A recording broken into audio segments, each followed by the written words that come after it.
Olá, paz! Tudo bem? Seja muito bem-vindo, seja muito bem-vinda. Se você ainda não me conhece, o meu nome é Rosalira dos Santos e este é o canal Ame Sua Sensibilidade. Ele é um espaço para você que é uma pessoa altamente sensível encontrar informações sobre o traço e também dicas para lidar com a alta sensibilidade no seu dia a dia. Hoje é terça-feira e é dia de papos e de dicas aqui no canal. E no vídeo de hoje eu gostaria de retomar aquela série em que eu estou tentando responder às perguntas e aos temas que vocês colocaram aqui mesmo nos comentários do canal. E o tema de hoje é algo bastante importante para todos nós, que diz respeito à nossa intensidade emocional, ao nosso modo de sentir tudo de maneira muito profunda. Mas bom, vamos começar. Como é que você sente isto? Você é altamente sensível e sofre por sentir as coisas com muita intensidade? Uma simples observação ou uma pequena crítica pode arrasar com o seu humor e você pode ficar pensando nisso por muitos dias seguidos. As outras pessoas dizem que você se magoa com facilidade? Pois bem, neste vídeo eu gostaria de falar um pouco sobre as razões que nos levam a sentir desta maneira e também, é claro, apresentar algumas dicas, algumas estratégias que você pode utilizar para a sua regulação emocional. Bem, a primeira coisa que eu considero importante que você saiba é que este sentir em profundidade constitui uma das 4 características que a doutora Elaine Aron designou como sendo os 4 pilares da alta sensibilidade. Aquelas 4 características que todas as pessoas precisam apresentar para serem consideradas pessoas altamente sensíveis. Caso você não conheça essas características e queira saber mais sobre elas, eu vou deixar aqui nos cards um link para o vídeo em que eu falo especificamente das 4 características centrais, as 4 características básicas do traço. Mas para a nossa conversa aqui, eu só quero relembrar quais são elas. A primeira característica diz respeito ao processamento em profundidade. Todas as informações que o nosso cérebro recebe, sejam elas do ambiente externo, sejam elas do ambiente interno, são processadas com mais profundidade do que a média. A segunda característica é a facilidade para a hiperestimulação. O nosso sistema nervoso é facilmente excitável e por isso ele é também bastante reativo. A terceira característica, e é esta que nos importa neste vídeo, é exatamente a emocionalidade muito intensa e a empatia. E a quarta característica tem a ver com essas 3, a junção dessas 3, é a facilidade para a gente se sentir saturado, hiperestimulado, cansado, drenado de energia em situações que as outras pessoas estão manejando bem. Resumindo, resumo da ópera: pessoas altamente sensíveis processam o mundo com mais intensidade e mais profundidade do que as pessoas com a sensibilidade média. Isto vale para os estímulos e isto vale também para as emoções, nosso tema de hoje. Então, nas pessoas altamente sensíveis, as emoções, os sentimentos são ativados mais rapidamente do que nas outras pessoas. Lembra que eu falei que o nosso sistema nervoso é excitável? Então, nossas emoções são acionadas com mais rapidez do que a média. Nós tendemos a nos sentir alegres, curiosos, emocionados, zangados, felizes, etc., com mais rapidez e com mais intensidade do que as outras pessoas. Esta intensidade e rapidez faz com que as pás experimentem toda uma gama de emoções. Nós podemos passar de extremamente felizes para tristes ou ansiosos muito rapidamente e cobrir o espectro todo. Todo o espectro das emoções está aberto para nós e nós as vivenciamos da tal maneira profunda. Mas vamos ver algumas características que esta dinâmica tão profunda das emoções tende a fazer com que a maioria das PAs apresentem. Veja bem, embora a emocionalidade intensa seja uma característica presente em todas as pessoas altamente sensíveis, a maneira como esta emocionalidade se expressa é claramente algo individual. Vai ter a ver com as suas experiências de vida, vai ter a ver com o seu nível de maturidade, com quanto trabalho de desenvolvimento pessoal você fez ou não, se você vivenciou ou não algum trauma, se você tem ou não acompanhamento de um conselheiro, de um terapeuta ou de outra pessoa, enfim. Tá? O que eu quero dizer é que o que eu vou falar agora costuma aparecer na maioria das PAs, mas não quer dizer que a sua intensidade emocional tenha que se expressar desta maneira, ok? Bom, e acho que a primeira característica que as PAs apresentam com relação às emoções é que geralmente elas estão bastante conscientes daquilo que estão sentindo. Geralmente elas estão em contato com as suas emoções, embora elas costumam demorar para serem capazes de expressar aquilo que estão sentindo. Elas têm a consciência dos seus sentimentos, mas precisam de um tempo para refletir, para elaborar, para sentir alguma segurança antes de falar. Eu vejo muito isso, tanto nos meus atendimentos quanto nas reuniões e seminários onde estão muitas PAs. Há sempre um momento de pausa antes que as pessoas comecem a falar, porque elas necessitam desta reflexão interna sobre as suas emoções. Por outro lado, existe sim a tendência a magoar-se com facilidade. Veja, pessoas altamente sensíveis costumam ser muito, mas muito reativas a retornos, a feedbacks. Quando o feedback é positivo, elas tendem a florescer, elas tendem a mostrar o que elas têm de melhor, elas tendem a buscar dar o seu melhor, seja no trabalho, seja numa relação e por aí vai. Porém, quando o feedback é negativo, elas podem se sentir muito afetadas. E dependendo da maneira como este feedback negativo foi dado, foi ofertado à pessoa altamente sensível, o dano pode ser bastante grande, a dor pode ser bastante profunda. E há ainda o perfeccionismo das PAs, que também pode fazer com que esta reação seja exagerada. Um exemplo, você recebe uma crítica do seu chefe, da sua chefe, sobre um aspecto do relatório que você apresentou e você reescreve todo o relatório, porque a partir daquele momento você olha para o relatório e diz que ele está horroroso, que não tem nada que preste, que precisa ser revisto completamente. Então esta é uma reação exagerada que pode acontecer sim para uma PAs devido à intensidade emocional. A mesma coisa ocorre quando a pessoa altamente sensível precisa dar um feedback negativo. Neste caso, a maior preocupação da PAs tende a ser com a outra pessoa, com evitar magoar a outra pessoa, com evitar constrangê-la, com evitar expô-la, etc. E esta preocupação, que é legítima, que é positiva, pode, por vezes, atrapalhar o próprio conteúdo daquilo que você está tentando dizer. Você está tão preocupada com a reação da outra pessoa, que por vezes você não se expressa com a devida clareza. E o outro fica meio que boiando, né? Como a gente diz, naquilo que você quis falar.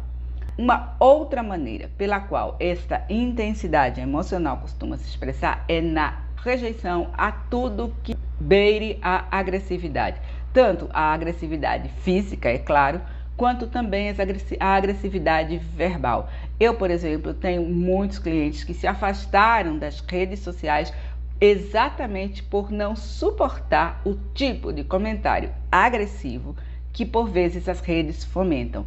E por que isso é importante? Porque é importante que você perceba que nem sempre é com você. Às vezes, simplesmente testemunhar alguém sendo tratado de forma agressiva é o suficiente para que você se sinta mal. E isto tem a ver com outra característica associada a essa emocionalidade, que é a nossa empatia. Veja, é tão fortemente associada que a terceira característica lá dos 4 pilares é emocionalidade intensa e empatia. A empatia, na verdade, é uma das melhores ferramentas, uma das habilidades com as quais as pessoas altamente sensíveis já nascem. Elas estão sempre preocupadas com as outras pessoas. As pais são particularmente boas em perceber expressões faciais, tom de voz e ler nas entrelinhas, ler o que está sendo dito, mas também ler aquilo que o corpo está dizendo, que o tom de voz está dizendo, que os olhos estão dizendo. Então, se você juntar esta empatia profunda com as fortes habilidades sociais que as pais também apresentam, você vai entender por que tantas pessoas lhe procuram para contar, para confiar a você os seus problemas e as suas preocupações. Isto é positivo? Sim.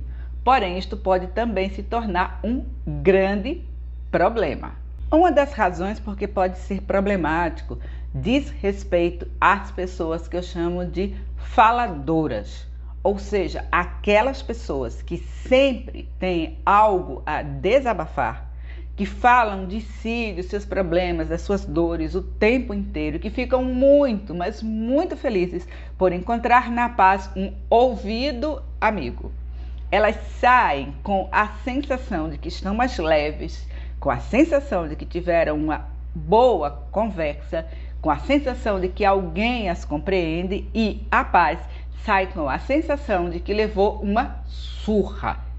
Sai completamente arrasada e cansada e sugada energeticamente. Um outro problema associado a ser o ouvido de todo mundo, né, e que está ligado com este, diz respeito à possibilidade de que a sua compaixão se transforme em confusão.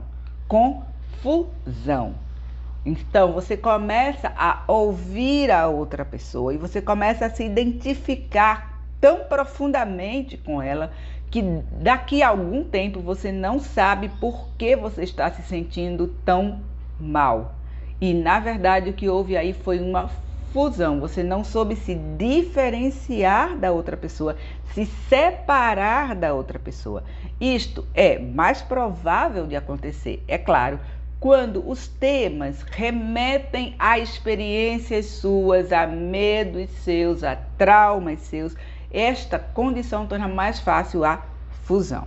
É claro, é lógico que esta abertura tão grande para o outro, proporcionada pela empatia, também tem aspectos maravilhosos e positivos.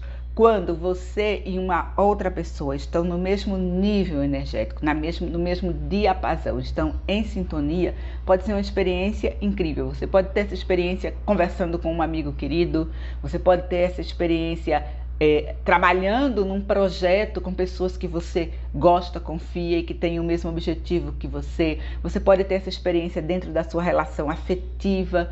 Isto é maravilhoso. O que eu quero chamar a atenção aqui é que, para as paz, os sentimentos das outras pessoas são contagiosos e, portanto, aprender a se diferenciar, desenvolver a capacidade de se diferenciar das outras pessoas é uma habilidade fundamental para o manejo da sua alta sensibilidade e da sua intensidade emocional também.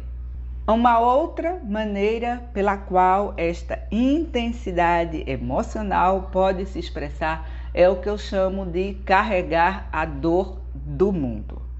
Você se identifica com isso também? Sabe como é? É quando você toma conhecimento de uma situação mundial, de uma guerra, de uma fome, de crianças em risco, etc. E você se identifica com aquilo de maneira tal que você não consegue tirar aquilo da sua cabeça. Aquilo começa a ser um peso enorme para você. Por isso que eu chamo de carregar a dor do mundo. E isto também ocorre com frequência em pessoas altamente sensíveis. A outra maneira pela qual esta intensidade tende a se expressar é a profunda necessidade de conexões significativas. Isso tem um pouco a ver com o vídeo passado no qual eu falei sobre amizade. Mas exatamente devido a esta intensidade, as pais sentem a necessidade de conexões profundas. Elas não conseguem sentir-se satisfeitas com o nível da interação mais superficial ou com o nível das amizades nas quais não existe uma troca emocional profunda.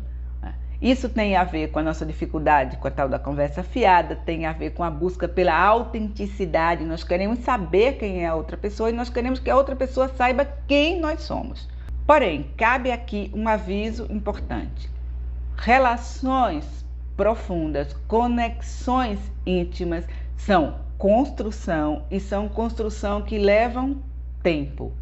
Nem todas as suas relações vão lhe dar isto, nem todas as suas amizades vão lhe dar isso, e você não deve ter como meta cultivar apenas este tipo de amizade.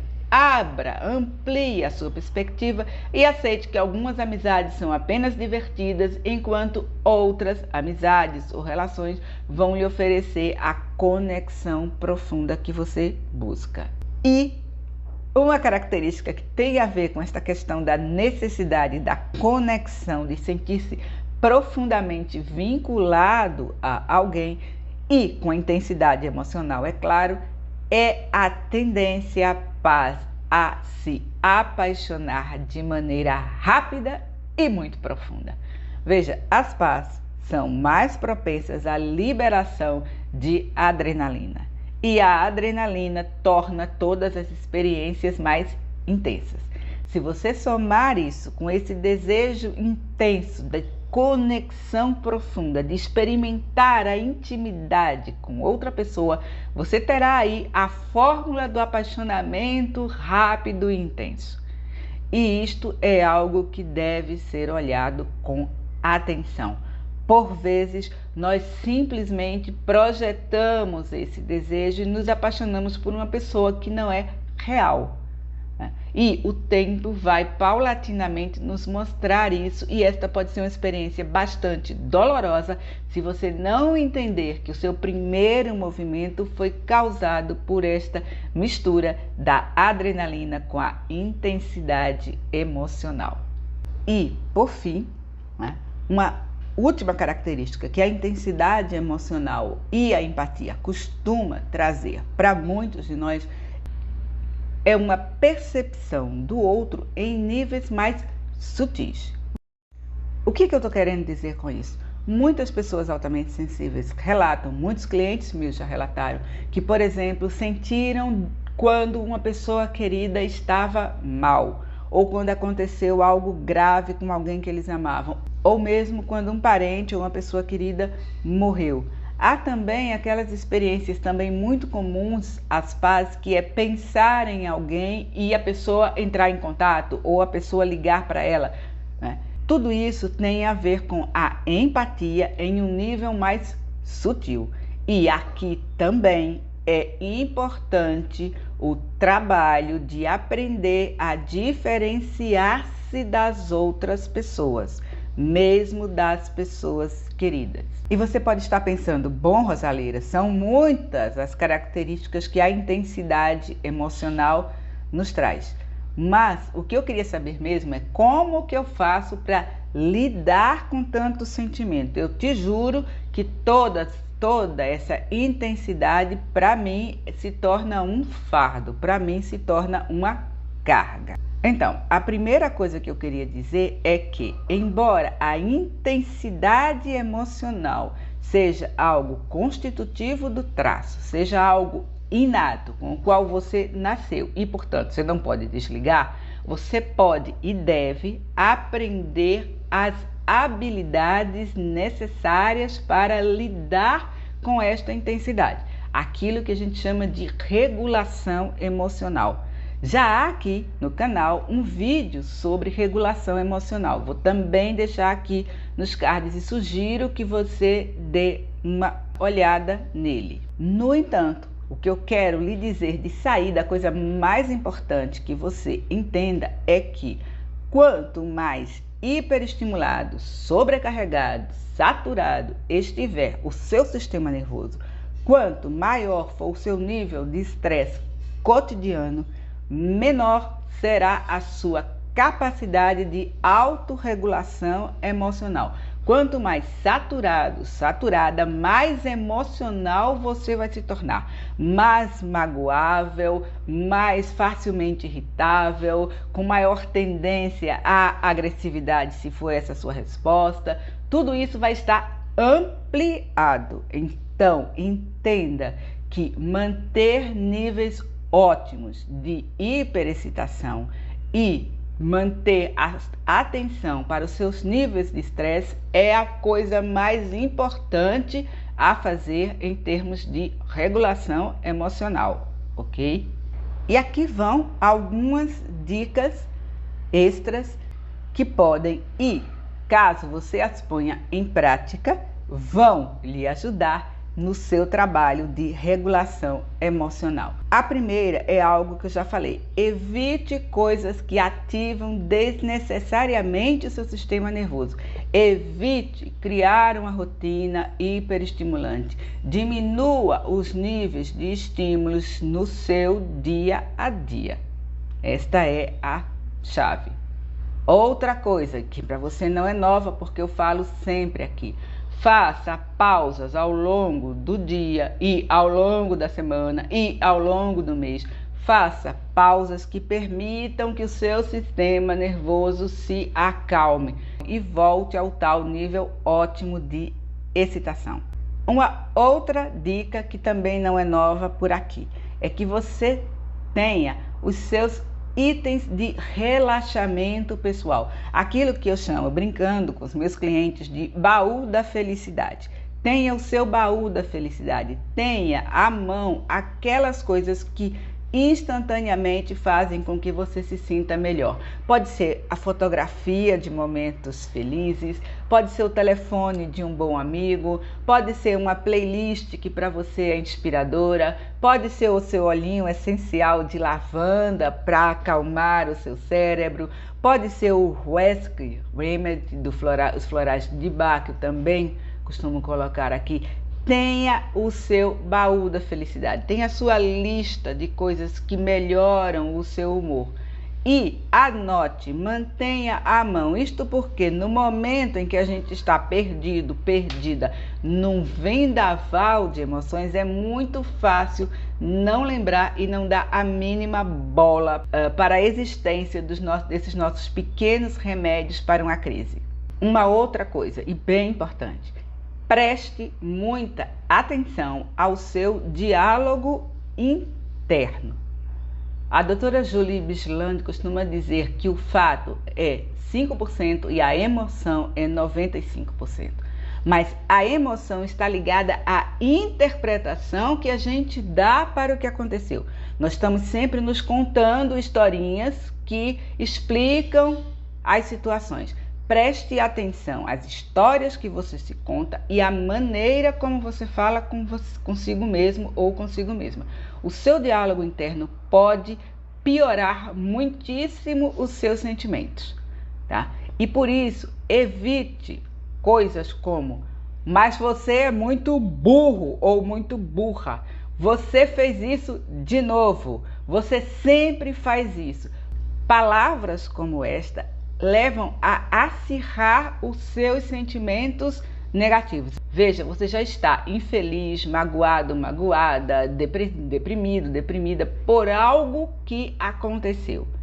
Este tipo de diálogo, ele se chamar de burro, de burra e coisas do gênero, simplesmente pioram e muito a situação. Por outro lado, o diálogo confortador, o diálogo em que você diz a si mesmo, a si mesma, puxa, foi mal, aconteceu, que pena, né? Vamos ver como é que a gente sai desta, né? Que é o diálogo autocompassivo. Este diálogo pode lhe ajudar a se recuperar mais rapidamente daquilo que lhe fez sofrer e, com o tempo, também a adquirir mais resiliência diante dos fatos negativos que sim vão ocorrer na sua vida, na minha vida e na vida de todo mundo, seja altamente sensível ou não. Então, só para terminar, quero recordar que nada disso vai funcionar se você estiver num estado de estresse crônico, se o seu dia a dia